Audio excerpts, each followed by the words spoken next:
أعوذ بالله من الشيطان الرجيم بسم الله الرحمن الرحيم والصلاة والسلام على رسول الله سيدنا ومولانا محمد وآله وصحبه ومن والاه السلام عليكم ورحمة الله وبركاته bokki noo ngi leen di nuyu di leen ziyaara di leen balu xaq te di leen bal xaq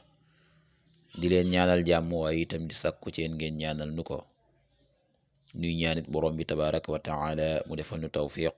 boole nit defal ndimbal bokki nu dikkaat ak yéen ci xadiisu bis bi mu di xadiisul yawm niki nu ko baaxoo di ànd ak yéen bis bu jot seen bokk Cheikh Mbay Seck di ko ànd ak yéen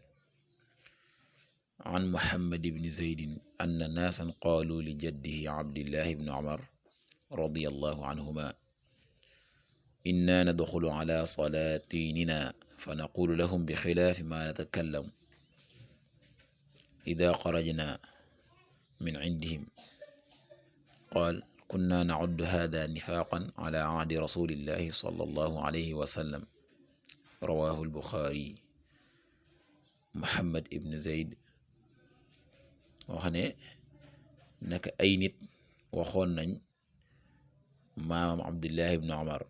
anna naasan qaalu li jaddihi Abdillahi ibn Umar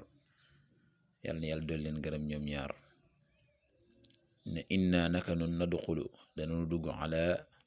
salaatinina ci sunu buur yi fa naqulu te ñuy wax lahum ñeen leen bi xilaafi ma natakallamu ci lu wuuteeg la nga xam ne danañu ko wax ida xarajna min indihim sunu génnee jóge fa ñoom mooy danañu dugg ci sunu buur yi waaye sunu nekkee fa ñoom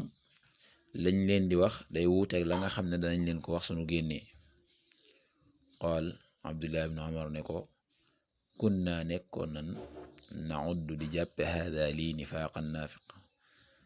mu ne kat nekkoon di jàppe lii ak naafiq ala ahdi rasulillahi sallallahu alayhi wa sallam ci jamono yonent bi sallallahu alayhi wa sallam mel na kon loolu dafay bari nga xam ne sunu tàbbee ci buur yi lañuy wax day wuuteeg lool la nga xam ne suñu génnee danañ ko wax loolee nag nga xam ne day am ñu koy def képp koo xam ne yaa ngi koy def nga bàyyi xel ne loolee gënul